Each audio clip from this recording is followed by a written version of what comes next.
Anyone who's got trees in or around their garden will know that from time to time there needs to be a bit of maintenance, and that's exactly what we've got going on in this garden right now. What we're going to talk about today is the importance of bee and bug conservation within the garden, and we're going to look at a few different techniques to see how you can help give these important little critters a chance. A great way to give bees and bugs a home in your garden is to have a bug house. Now, we've all seen the off-the-shelf bug house that you can get. They've got an area made out of garden canes at the top, which is perfect for solitary bees, and then the likes of ladybirds and lacewings will go in the other parts. These bee tubes are fab. They're made out of cardboard, which means they're incredibly environmentally friendly, and you can get them from lovegardening.com. They're a two-part tube that you can actually take the inner tube right out. But they're also really versatile because you can bundle them up like I've got them here and then leave the bundles around the garden, making homes for so many bees. But you can also strip them away from the bundle into individual tubes. And then you can start shoving them, for example, in cracks in this dry stone wall. There's 1, 2, 3, I'm probably going to get about 10 in here. There we go, and then you just leave that and let the bees get to work. Now what happens is the solitary bees, for example bumblebees, which are actually just as important in your garden as a honeybee would ever be, they actually lay their larvae in these tubes. They'll lay one individual larva in the tube and then they pack over the top of it with chewed up organic matter like dead wood.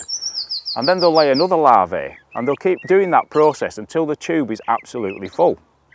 What happens next is the larvae thrive, they hatch, and you've got more bees in your garden.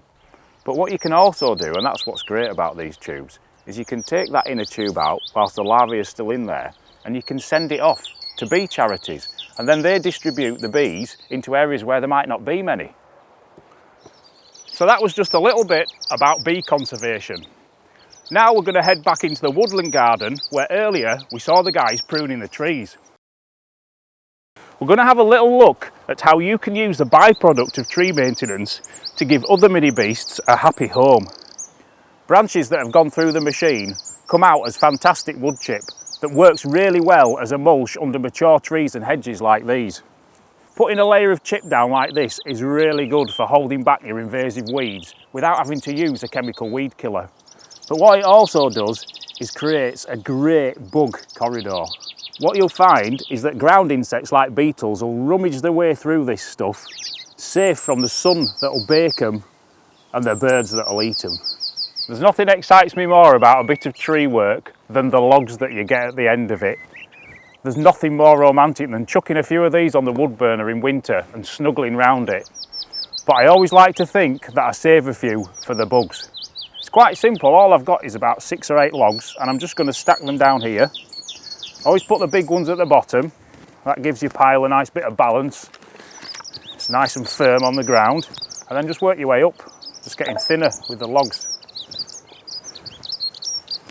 There we go, and a couple of thin ones on the top. And something as simple as that is really going to work well. So wood's naturally absorbent, and before long this log pile will start to become quite moist. The wood will break down and that creates the perfect environment for insects like wood lice and beetles to make a home. And then right down in the bottom, in the super moist area, you might even find the odd frog and newt taking shelter. So there we go, we've got the height pruned out of this beech hedge, plenty of mulch on the ground, a nice log stack, and the bees and bugs are all happy.